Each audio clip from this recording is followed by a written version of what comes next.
خلاصة الأمر حتى تفقه: أنت إذا أمسيت أمسي على نية صالحة، وإذا أصبحت أصبح على نية صالحة، فليكن الله في قلبك أجل من أن تتركه من أجل أحد، مع علمك بأمرين: الأول أن الله غني عنك وعن طاعتك، والأمر الآخر ينجم عنه أمران: الأول أنك تعلم أنك لن تطيعه إلا بفضله، ولن تحجم عن المعصية إلا بحوله، فهو الذي يعينك على أن تترك ما نهى عنه، ويعينك على أن تأتي ما أمرك به. إن العبد إذا أقبل على الله بحق فالله يعلم سريرته، ولا يحتاج ربنا مثل المخلوقين نبين لهم، نكشف، نحلف، نقسم، نصر، نأتي بأدلة، نأتي ببراهين. الله يقول: ألا يعلم من خلق وهو اللطيف الخبير. فالله يعلم من طوى عليه القلب، يعلم من طوت عليه السريرة، يعلم ما أضمره الفؤاد، فيخرج العبد. المهم حتى يرد كيد الشيطان، حتى يغلب، حتى تحفظ، حتى يختم لك بخير. إن أمسيت أمسي على نية صالحة، وإن أصبحت أصبح على نية صالحة، واجعل الله أجل وأعظم في قلبك من أن تخرج وأنت قد بيت معصيته.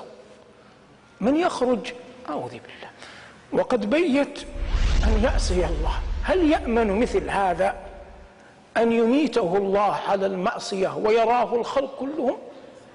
قطعا لا يأمن. لكن ما الذي جعل هذا لا يقع في الناس إلا قليلا؟ حلم الله، لطفه، رحمته. وإلا لولا لطفه، لولا رحمته، لولا ستره، لولا عفوه، لولا مغفرته لهلك الخلق. والله يقول: لما ترك عليها من دابة، لكن لطفه وستره.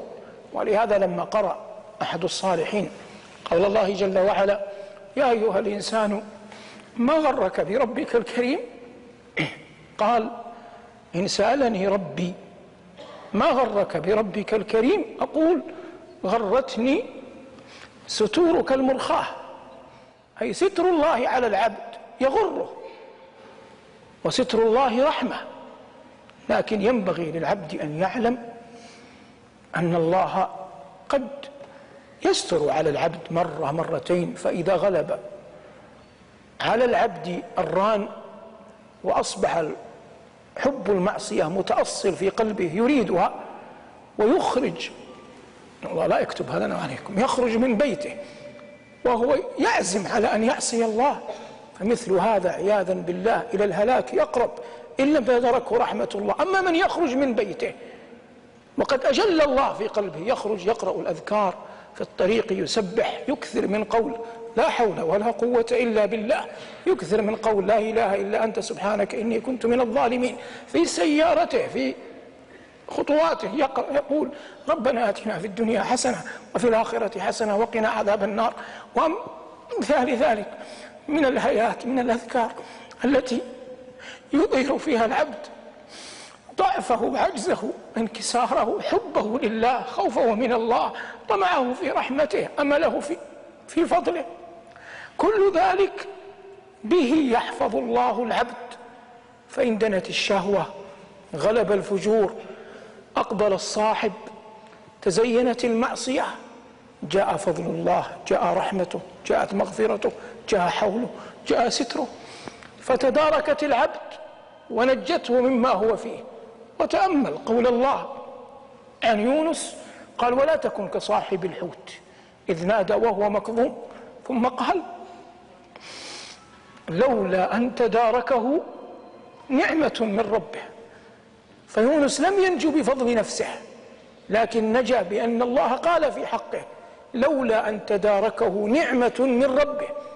فالإنسان يخرج وهو يسأل الله أن تتداركه نعمة الله حتى لا يقع فيما حرمه الله، حتى لا يقع في الهلاك، لا يقع في الثبور.